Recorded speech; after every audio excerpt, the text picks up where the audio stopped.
Hello friend, मैं जय गुप्ता जोनो एकेडमी में आपका स्वागत करता हूँ। आज हम देखने वाले हैं अलंकार। अलंकार जो होते हैं वो तीन प्रकार के होते हैं। एक होता है शब्द अलंकार, एक होता है अर्थ अलंकार और एक होता है उभय अलंकार।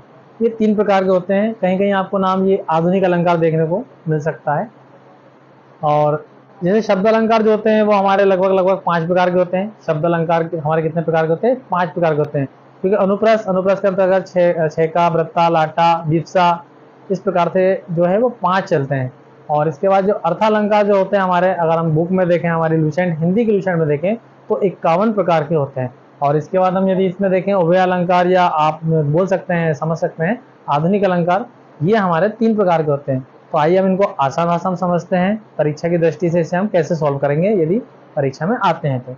पहला दिया है अनुप्रास अलंकार। मैं यहाँ पे वही चुन चुन के ला रहा हूँ जो परीक्षा में रिपीट होते रहते हैं या बार बार परीक्षा में पूछे जाते हैं।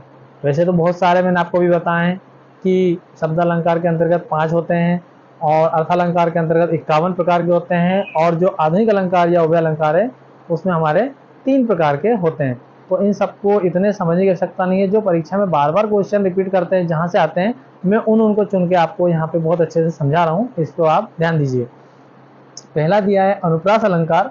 अनुप्रास अलंकार की एक शॉर्ट ट्रिक है, एक ही लाइन है बस। व्यंजन वर्णों की आवृत्ति जो है क्या होती है, यहाँ पे बार बार हो। व्यंजन वर्णों की आवृत्ति, देखिए स्वर की बात नहीं कर रहा हूँ, यहाँ पे व्यंजन की बात कर रहा हूँ। तो यहाँ पे देखिए बंदो गुरुपद पदुम परागा, तो यहाँ पे हमारा ये पद और यहाँ पे हमारा ये प और ये द, ये यहाँ पे हमारा जो है रिपीट हुआ है, ठीक है। इसके बाद सुरुचि में ये सा, यहाँ पे सा, ये यहाँ पे सा, है ना, इस प्रकार से यहाँ पे हुआ है। अनुरागा में रा, ये रा, इस प्रकार से यहाँ पे जो है रिपीट हुआ है बार बार। तो यहाँ पे हमारा कौन सा होगा? अनुप्रास अलंकार होगा। अगला है हमारा यमक अलंकार। यमक अलंकार में हम देखें तो इसकी एक ही लाइन में इसको हम बहुत अच्छे समझते हैं। एक शब्द एक से अधिक बार आए और अर्थ अलग अलग हो।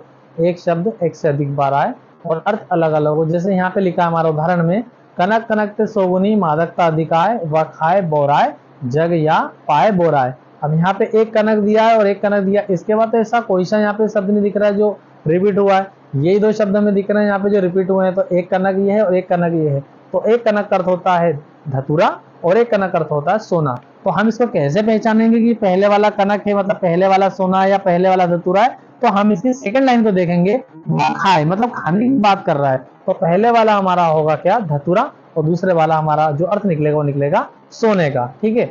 तो ये तो आप बहुत अच्छे से देखते हैं, काफी बार रिपीट हुआ है।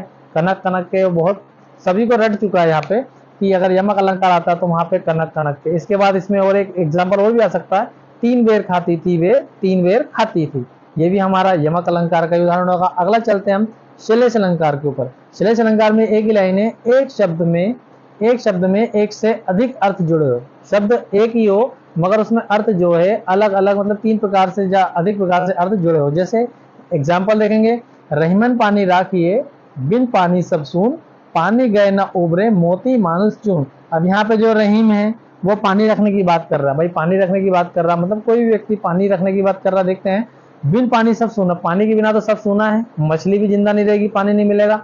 हमें पानी नहीं मिलेगा तो हम भी अधिक समय तक नहीं रह सकते। आगे देखें, पानी गए न उबरे मोती मानुष चून, मतलब यहाँ पे पानी की बात कर रहा है। एक ही शब्द आ रहा है, पानी की बात कर रहा है, मगर पानी को क्या कर रहा है वो? मोती में, मानुष में और चून में। मोती में अगर पानी चला गया तो उसकी चमक चली जाएगी।